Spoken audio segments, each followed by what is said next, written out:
ರಾಜ್ಯ ಸರ್ಕಾರಕ್ಕೆ ಭಾರಿ ಹಿನ್ನಡೆ. ಡಿಕೆಶಿ ಕನಸಿನ ಸುರಂಗ ಮಾರ್ಗಕ್ಕೆ ಕಂಟಕ. ಟೆಂಡರ್ನಲ್ಲಿ ಭಾಗವಹಿಸದ ಕಂಪನಿಗಳು.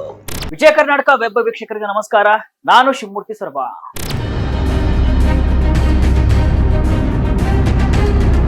ಸಿಲಿಕಾನ್ ಸಿಟಿ ಬೆಂಗಳೂರಿನ ಟ್ರಾಫಿಕ್ ಸಮಸ್ಯೆಗೆ ಶಾಶ್ವತ ಪರಿಹಾರ ಅಂತ ಸರ್ಕಾರ ಬಿಂಬಿಸಿದ ಸಾವಿರಾರು ಕೋಟಿ ರೂಪಾಯಿಗಳ ಮಹತ್ವಾಕಾಂಕ್ಷಿ ಸುರಂಗ ರಸ್ತೆ ಯೋಜನೆಗೆ ಆರಂಭದಲ್ಲಿ ಭಾರಿ ವಿಘ್ನ ಎದುರಾಗಿದೆ. ರಾಜ್ಯ ಸರ್ಕಾರ ಅತ್ಯಂತ ಪ್ರತಿಷ್ಠೆಯಾಗಿ ತೆಗೆದುಕೊಂಡಿದ್ದ ಈ ಯೋಜನೆಗೆ ಜಾಗತಿಕ ಟೆಂಡರ್ ಕರೆದರೂ ಕೂಡ ಒಂದೇ ಒಂದು ಕಂಪನಿ ಕೂಡ ಬಿಡ್ ಸಲ್ಲಿಸಲು ಮುಂದೆ ಬಂದಿಲ್ಲ. ಡಿಸಿಎಂ ಡಿಕೆ ಶಿವಕುಮಾರ್ ಕನಸಿಗೆ ಕೊಳ್ಳಿ ಇಟ್ಟಿದ್ದು ಸರ್ಕಾರ ಹಾಗೂ ಡಿಕೆಶಿಗೆ ದೊಡ್ಡ ಹಿನ್ನಡೆ ಮತ್ತು ಮುಖಭಂಗ ಅಂತ ವಿಶ್ಲೇಷಣೆಯನ್ನ ಮಾಡಲಾಗ್ತಿದೆ. ಡಿಸಿಎಂ ಡಿಕೆ ಶಿವಕುಮಾರ್ ಅವರ ಕನಸಿನ ಯೋಜನೆ ಎಂದೇ ಹೇಳಲಾಗ್ತಾ ಇದ್ದಂತಹ ಸುರಂಗ ರಸ್ತೆ ಯೋಜನೆಗೆ ಇದೊಂದು ದೊಡ್ಡ ಆಘಾತ. ಹಾಗಾದ್ರೆ ಟನಲ್ ರೋಡ್ ನಿರ್ಮಾಣ ಟೆಂಡರ್ ನಲ್ಲಿ ಕಂಪನಿಗಳು ಯಾಕೆ ಭಾಗವಹಿಸಿಲ್ಲ? ಕಾರಣ ಏನು ನೋಡೋಣ.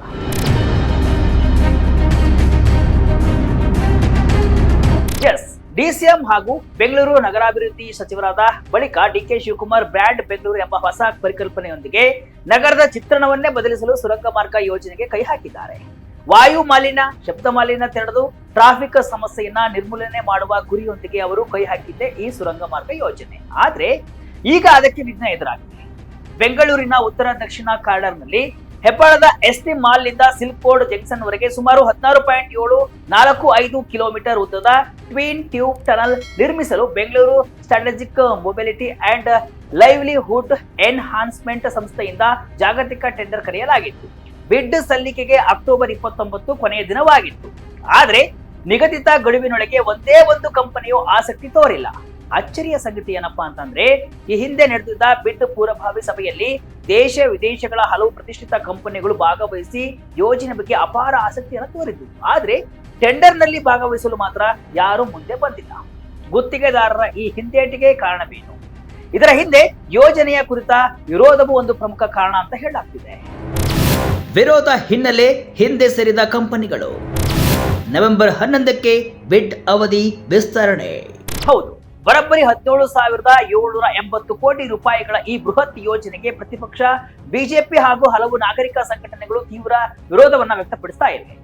ಯೋಜನೆಯ ಅವೈಜ್ಞಾನಿಕತೆ, ಪರಿಸರದ ಮೇಲಾಗುವ ದುಷ್ಪರಿಣಾಮ ಹಾಗೂ ಅಗಾಧ ವೆಚ್ಚದ ಬಗ್ಗೆ ತಜ್ಞರು ಕೂಡ ಆಕ್ಷೇಪವನ್ನ ವ್ಯಕ್ತಪಡಿಸಿದ್ದಾರೆ. ಈ ವ್ಯಾಪಕ ವಿರೋಧವೇ ಗುತ್ತಿಗೆ ಕಂಪನಿಗಳು ಹಿಂದೆ ಸರಿಯಲು ಪ್ರಮುಖ ಕಾರಣವಾಗಿರಬಹುದು ಎಂಬ ಮಾತುಗಳು ಕೇಳಿ ಬರ್ತಾ ಇವೆ.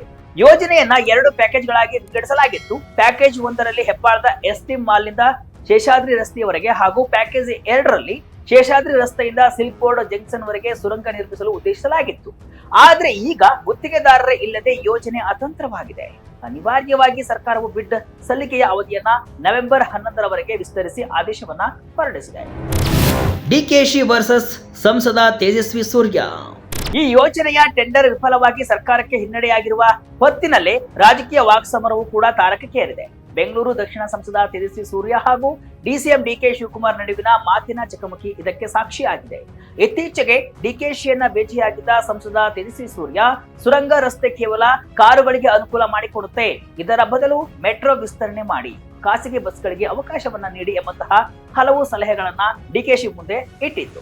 ಇದಕ್ಕೆ ಪ್ರತಿಕ್ರಿಯಿಸಿದ ಡಿಸಿಎಂ ಡಿಕೆ ಶಿವಕುಮಾರ್ ಅವರು, ತೇಜಸ್ವಿ ಸೂರ್ಯ ಅವರ ಸಲಹೆಗಳನ್ನ ಗೌರವಿಸುತ್ತೇನೆ, ಆದರೆ ಅವರ ಸಲಹೆಗಳಲ್ಲಿ ಪರಿಹಾರಗಳು ಕಾಣಲಿಲ್ಲ ಅಂತ ಮಾರ್ಮಿಕವಾಗಿ ನುಡಿದಿದ್ದಾರೆ. ಈಗಾಗಲೇ ದಟ್ಟಣೆ ಹೆಚ್ಚಿರುವ ರಸ್ತೆಗಳಲ್ಲಿ ಖಾಸಗಿ ಬಸ್ ಬಿಟ್ರೆ ಏನ್ ಪ್ರಯೋಜನ? ಇನ್ನು ನಿಮ್ಮ ಬಿಜೆಪಿ ಸರ್ಕಾರದ ಕಾಲದಲ್ಲಿಯೇ BMLTA ಅಂದ್ರೆ ಬೆಂಗಳೂರು ಮಹಾನಗರ ಭೂ ಸಾರಿಗೆ ಪ್ರಾಧಿಕಾರ ಯಾಕೆ ಮಾಡಲಿಲ್ಲ ಅಂತ ಪ್ರಶ್ನಿಸಿದ್ದಾರೆ. ಅಷ್ಟೇ ಅಲ್ಲ, ಬನ್ನಿ ನಿಮ್ಮ ಎಲ್ಲಾ ಸಂಸದರು ಸೇರಿ ಪ್ರಧಾನಿ ಬಳಿ ಹೋಗಿ ಬೆಂಗಳೂರಿಗೆ ಅನುದಾನ ಕೇಳೋಣ ಅಂತ ಬಹಿರಂಗ ಸವಾಲನ್ನು ಕೂಡ ಹಾಕಿದ್ದಾರೆ. ಲಾಲ್ಬಾಗ್ನಲ್ಲಿ ಮರ ಕಡಿಯದಂತೆ ಎಚ್ಚರಿಕೆ. ಹೆಬ್ಬಾಳದಿಂದ ಸಿಲ್ಕ್ ಬೋರ್ಡ್ ಜಂಕ್ಷನ್ ವರೆಗೆ ಸುರಂಗ ಮಾರ್ಗ ನಿರ್ಮಿಸಲು ರಾಜ್ಯ ಸರ್ಕಾರ ನಿರ್ಧರಿಸಿದೆ. ಆದರೆ ಇದಕ್ಕೆ ಬೆಂಗಳೂರು ಇತಿಹಾಸಕಾರರು ತೀವ್ರವಾಗಿ ಆಕ್ಷೇಪವನ್ನ ವ್ಯಕ್ತಪಡಿಸಿದ್ದಾರೆ. ಅದರಲ್ಲೂ ವಿಶೇಷವಾಗಿ ಈ ಸುರಂಗ ರಸ್ತೆಯು ಲಾಲ್ಬಾಗ್ ಕೆಳಗಡೆಯಿಂದ ಹಾದು ಹೋಗಲಿದ್ದು ಅದರಿಂದ ತೊಂದರೆಯಾಗುವ ಸಾಧ್ಯತೆ ಇದೆ. ಲಾಲ್ಬಾಗ್ನಲ್ಲಿ ಎಕ್ಸಿಟ್ ರಾಂಪ್ ವೇ ನಿರ್ಮಾಣಕ್ಕೆ ಸಿದ್ಧತೆಯನ್ನ ಮಾಡಿಕೊಳ್ಳಲಾಗಿದೆ. ಲಾಲ್ಬಾಗ್ನಲ್ಲಿ ಯಾವುದೇ ಕಾರಣಕ್ಕೂ ಟನಲ್ ನಿರ್ಮಾಣ ಬೇಡವೆಂಬ ಒತ್ತಾಯ ಕೇಳಿ ಬರ್ತಾ ಇದೆ. ಲಾಲ್ಬಾಗ್ ಇತಿಹಾಸ ಪ್ರಸಿದ್ಧ ಸ್ಥಳ ಎಂಬುದು ಒಂದು ಕಾರಣವಾದ್ರೆ, ಬೆಂಗಳೂರು ನಿರ್ಮಾತೃ ಕೆಂಪೇಗೌಡರು ನಗರವನ್ನ ಅಳೆದು ತೂಗಿ ನೋಡಿಗೆ ಕಟ್ಟಿದ್ದಾರೆ. ಲಾಲ್ಬಾಗ್ ನಲ್ಲಿರುವಂತಹ ಶಿಲಾಪದರ ನೋಡಿ ಸುರಕ್ಷಿತ ನಗರ ನಿರ್ಮಾಣ ಮಾಡಿದ್ದಾರೆ. ಶಿಲಾಪದರವನ್ನ ಕೊರೆಯಲು ಕಷ್ಟವಿದೆ, ಇದು ಅತ್ಯಂತ ಕಠಿಣವಾಗಿದೆ. ಮೆಟ್ರೋ ಸುರಂಗ ಮಾರ್ಗ ಮಾಡುವಾಗಲೇ ಕಷ್ಟ ಏನೆಂಬುದು ಗೊತ್ತಾಗಿತ್ತು. ಅಭಿವೃದ್ಧಿಗೆಂದು ಪಾರಂಪರಿಕ ಸ್ಥಳಕ್ಕೆ ಧಕ್ಕೆ ತರಬಾರದು ಅಂತ ವಿರೋಧವನ್ನ ಮಾಡಿದ್ದಾರೆ. ಲಾಲ್ಬಾಗ್ನಲ್ಲಿ ಮರ ಕಡಿಯಲ್ಲ ಎಂದ ಸರ್ಕಾರ. ಸುರಂಗ ಮಾರ್ಗದ ಯೋಜನೆಗಾಗಿ ಸಸ್ಯಕಾಶಿ ಲಾಲ್ಬಾಗ್ನಲ್ಲಿ ಮರಗಳನ್ನ ಕಡಿಯುವುದಿಲ್ಲ ಅಂತ ರಾಜ್ಯ ಸರ್ಕಾರ ಹೈಕೋರ್ಟ್ಗೆ ತಿಳಿಸಿದೆ. ಸುರಂಗ ಮಾರ್ಗದ ಟೆಂಡರ್ ರದ್ದು ಕೋರಿ ನಟ ಪ್ರಕಾಶ್ ಬೆಳವಾಡಿ ಸಲ್ಲಿಸಿರುವ ಸಾರ್ವಜನಿಕ ಹಿತಾಸಕ್ತಿ ಅರ್ಜಿ ವಿಚಾರಣೆ ನಡೆದಿದೆ. ಈ ವೇಳೆ ಸರ್ಕಾರ ಲಾಲ್ಬಾಗ್ನಲ್ಲಿ ಯಾವುದೇ ಮರಗಳನ್ನ ಕಡಿಯಲ್ಲ ಅಂತ ತಿಳಿಸಿದೆ. ಪ್ರತಿಷ್ಠಿತ ಐಎಎಸ್ನಿಂದಲೇ ಯೋಜನೆಗೆ ವಿರೋಧ. ಸುರಂಗ ಮಾರ್ಗ ಕೇವಲ ಸಾರ್ವಜನಿಕರಿಂದ ಮಾತ್ರವಲ್ಲ, ದೇಶದ ಪ್ರತಿಷ್ಠಿತ ಭಾರತೀಯ ವಿಜ್ಞಾನ ಸಂಸ್ಥೆ ಐಐಎಸ್ಸಿ ಕೂಡ ಈ ಯೋಜನೆಯ ಕಾರ್ಯಸಾಧ್ಯತೆಯ ಬಗ್ಗೆ ಗಂಭೀರ ಪ್ರಶ್ನೆಗಳನ್ನ ಎತ್ತಿದೆ. ಐಐಎಸ್ಸಿಯ ಸುಸ್ಥಿರ ಸಾರಿಗೆ ಪ್ರಯೋಗಾಲಯವು 2020ರಿಂದ 2030ರವರೆಗಿನ ವಾಹನ ದಟ್ಟಣೆಯನ್ನ ಅಂದಾಜಿಸಿ ಸುರಂಗ ರಸ್ತೆ, ಸಾಮಾನ್ಯ ರಸ್ತೆ ಮತ್ತು ಮೆಟ್ರೋ ಈ ಮೂರು ಮಾದರಿಗಳ ಬಗ್ಗೆ ಆಳವಾದ ಅಧ್ಯಯನವನ್ನು ನಡೆಸಿದೆ. ಈ ಅಧ್ಯಯನದ ವರದಿ ಸುರಂಗ ಮಾರ್ಗ ಯೋಜನೆ ಎಷ್ಟು ಅವೈಜ್ಞಾನಿಕವಾಗಿದೆ ಎಂಬುದನ್ನ ಅಂಕಿಅಂಶಗಳ ಸಮೇತ ತೆರೆದಿಟ್ಟಿದೆ. ಪರಿಸರವಾದಿಗಳು ಮತ್ತು ಸಾರ್ವಜನಿಕರ ಆಕ್ರೋಶ. ಈ ಯೋಜನೆ ಕೇವಲ ಅವೈಜ್ಞಾನಿಕ ಮಾತ್ರವಲ್ಲ, ವಿನಾಶಕಾರಿ ಕೂಡ ಹೌದು ಅನ್ನೋದು ಪರಿಸರವಾದಿಗಳ ವಾದ. ಈ ಯೋಜನೆಯ ವಿರುದ್ಧ ಪರಿಸರವಾದಿಗಳು ಈ ಹಿಂದೆ ಪ್ರತಿಭಟನೆಯನ್ನು ನಡೆಸಿತ್ತು. ಇಲ್ಲಿ ತಜ್ಞರೊಬ್ಬರು ಯೋಜನೆಯ ಕರಾಳಂಕವನ್ನ ಬಿಚ್ಚಿಟ್ಟಿತ್ತು. ಈ ಯೋಜನೆಯಲ್ಲಿ ಪ್ರಯಾಣಿಸಲು ವಿಧಿಸುವ ಟೋಲ್ ಶುಲ್ಕ ಸಾಮಾನ್ಯ ವಾಹನ ಸವಾರರು ಭರಿಸುವ ಪೆಟ್ರೋಲ್, ಡೀಸೆಲ್ ವೆಚ್ಚಕ್ಕಿಂತ ದುಬಾರಿಯಾಗಿರಲಿದೆ. ಇದು ಕೇವಲ ಶ್ರೀಮಂತರಿಗೆ, ಐಷಾರಾಮಿ ಕಾರುಗಳಿಗೆ ಅನುಕೂಲ ಮಾಡಿಕೊಡುವಂತಹ ಯೋಜನೆ.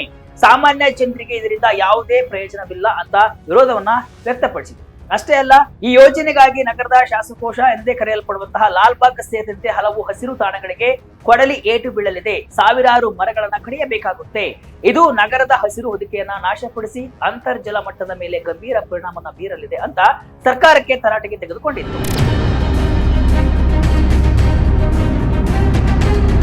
ಒಟ್ನಲ್ಲಿ ಸರ್ಕಾರದ ಮಹತ್ವಾಕಾಂಕ್ಷಿ ಯೋಜನೆಗೆ ಗುತ್ತಿಗೆದಾರರೇ ಸಿಗದೆ ಇರುವುದು ಪ್ರತಿಪಕ್ಷಗಳ ಹಾಗೂ ಸಾರ್ವಜನಿಕರ ತೀವ್ರ ವಿರೋಧ ಮತ್ತು ಇದರ ನಡುವಿನ ರಾಜಕೀಯ ಕೆಸರಿನ ಚಾಟ ಇವೆಲ್ಲವೂ ಕೂಡ ಸುರಂಗ ರಸ್ತೆ ಯೋಜನೆಯ ಭವಿಷ್ಯವನ್ನ ಅನಿಶ್ಚಿತತೆಗೆ ತಳ್ಳಿದೆ. ಸರ್ಕಾರಕ್ಕೆ ಇದು ಕೇವಲ ಹಿನ್ನಡೆಯಲ್ಲ, ಬದಲಾಗಿ ಯೋಜನೆಯನ್ನ ಪರಿಶೀಲಿಸುವಂತೆ ನೀಡಿದ ಎಚ್ಚರಿಕೆಯ ಗಂಟೆ ಕೂಡ ಆಗಿದೆ. ಟೆಂಡರ್ ಅವಧಿ ವಿಸ್ತರಣೆಯ ನಂತರವಾದರೂ ಕೂಡ ಕಂಪನಿಗಳು ಮುಂದೆ ಬರುತ್ತವೆಯಾ ಅಥವಾ ಸಾರ್ವಜನಿಕರ ಹಾಗೂ ತಜ್ಞರ ವಿರೋಧವನ್ನ ಪರಿಗಣಿಸಿ ಸರ್ಕಾರ ಈ ಯೋಜನೆಯನ್ನ ಮರು ಪರಿಶೀಲನೆ ಮಾಡ್ತಿದೆಯಾ ಎಂಬುದನ್ನ ಕಾದು ನೋಡಬೇಕು. ಈ ವಿಡಿಯೋವನ್ನ ನೀವು ಸಂಪೂರ್ಣವಾಗಿ ನೋಡಿದ್ರೆ ಇಲ್ಲಿದೆ ನಿಮಗೊಂದು ಪ್ರಶ್ನೆ. ಈ ಸುರಂಗ ಮಾರ್ಗ ಬೃಹತ್ ಯೋಜನೆಯ ಅಂದಾಜು ವೆಚ್ಚ ಎಷ್ಟು? ಆಪ್ಷನ್ ಎ 1778 ಕೋಟಿ ರೂಪಾಯಿ, ಆಪ್ಷನ್ ಬಿ 10,000 ಕೋಟಿ ರೂಪಾಯಿ, ಆಪ್ಷನ್ ಸಿ 17,780 ಕೋಟಿ ರೂಪಾಯಿ, ಆಪ್ಷನ್ ಡಿ 25,000 ಕೋಟಿ ರೂಪಾಯಿ. ಸರಿಯಾದ ಉತ್ತರವನ್ನ ಕಮೆಂಟ್ ಮೂಲಕ ತಿಳಿಸಿ. ಇದಿಷ್ಟು ಇವತ್ತಿನ ವಿಶೇಷ. ಇದೇ ರೀತಿಯ ಹಲವು ವಿಶ್ಲೇಷಣೆ ಮಾಹಿತಿ ಅಷ್ಟೇ ಅಲ್ಲ, ಮನರಂಜನೆಯ ವಿಡಿಯೋಗಳಿಗಾಗಿ ವಿಜಯ ಕರ್ನಾಟಕ ವೆಬ್ಸೈಟ್, ಫೇಸ್ಬುಕ್ ಹಾಗೂ ಯೂಟ್ಯೂಬ್ ಪೇಜ್ ಅನ್ನು ಫಾಲೋ ಮಾಡಿ. ಧನ್ಯವಾದಗಳು.